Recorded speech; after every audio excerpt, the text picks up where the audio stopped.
And we begin our 60-minute run at Indiana, where the Pacers hosted the defending champion Miami Heat. The Pacers beat the Heat by 10 at home on January 8th behind 29 points from All-Star Paul George.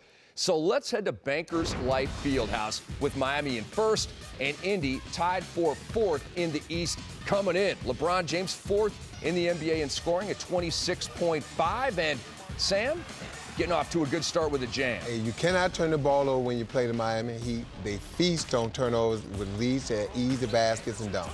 And a hard foul by Tyler Hansbrough, but a great finish by Chris Anderson. What bird does he look like, Rick? A colorful one.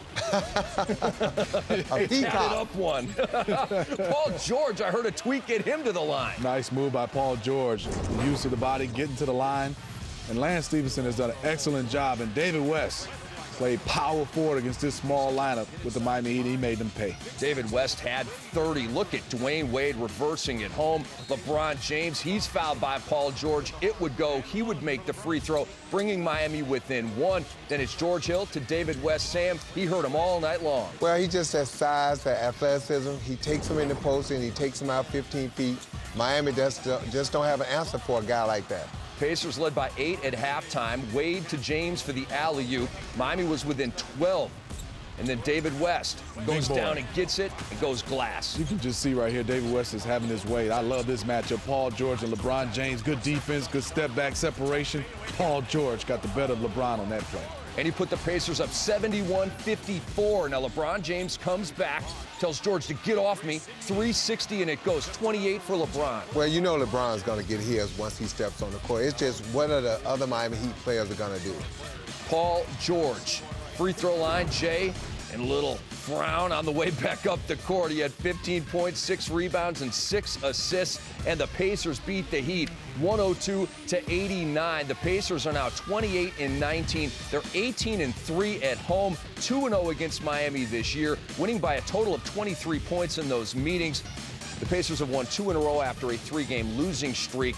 The Miami Heat are now 29-14 and now just a half game ahead of New York for first place in the East. The Heat just 11-11 on the road. Smitty and Sam, let's talk about these Indiana Pacers.